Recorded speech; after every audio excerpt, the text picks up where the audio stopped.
Meil on olemas selline hea programm, mille raames me toome siiasamasse Euroopa Liidu majja erinevatest koolidest erinevate klasside õpilasi, räägime neile Euroopa Liidust, viime nad tutvuma ka Stenbocki maja või Toompea lossiga. Ja kui kellelgi on huvi sellise klassiekskursiooni vastu Tallinnas, siis võtke meiega ühendust, et me hea meelega aitame teil teie aega sisustada.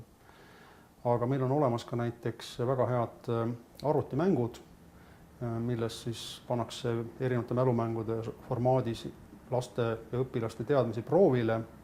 Need on olnud väga edukad erinevatel messidel, kus me oleme käinud neid tutvustamas ja tulevikus me loodame, et me saame viia need mängud ka laiemalt internetti, nii et nende mängijate arv, kes mängimise abil oma teadmisi saavad parandada, kasvaks veel kordades. Kindlasti saab külastada Eesti Komisjoni esinduse kodulehekülge. Kui te eelistate näiteks inglise keeles juba veidi põhjalikumat infot saada, siis võite otsida Euroopa Komisjoni koduleheküljelt ja Euroopa Parlamendi koduleheküljelt, võite vaadata meie Facebooki. Neid infokanaleid on uskumatult palju, on infokeskus Rahvusraamatukogus.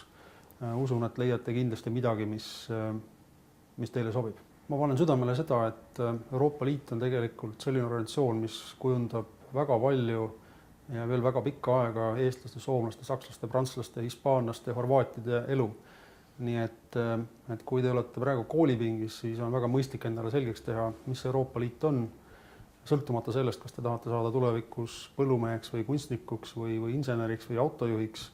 Ükskõik, kus te tegutsete, Euroopa Liit kindlasti mõjutab meie kõigi ühist elukeskkonda hästi palju. Ja et kui te tahate elus edukad olla, siis on ju mõistlik teada seda, kus te olete ja mida te teete, nii on palju lihtsam hakkama saada.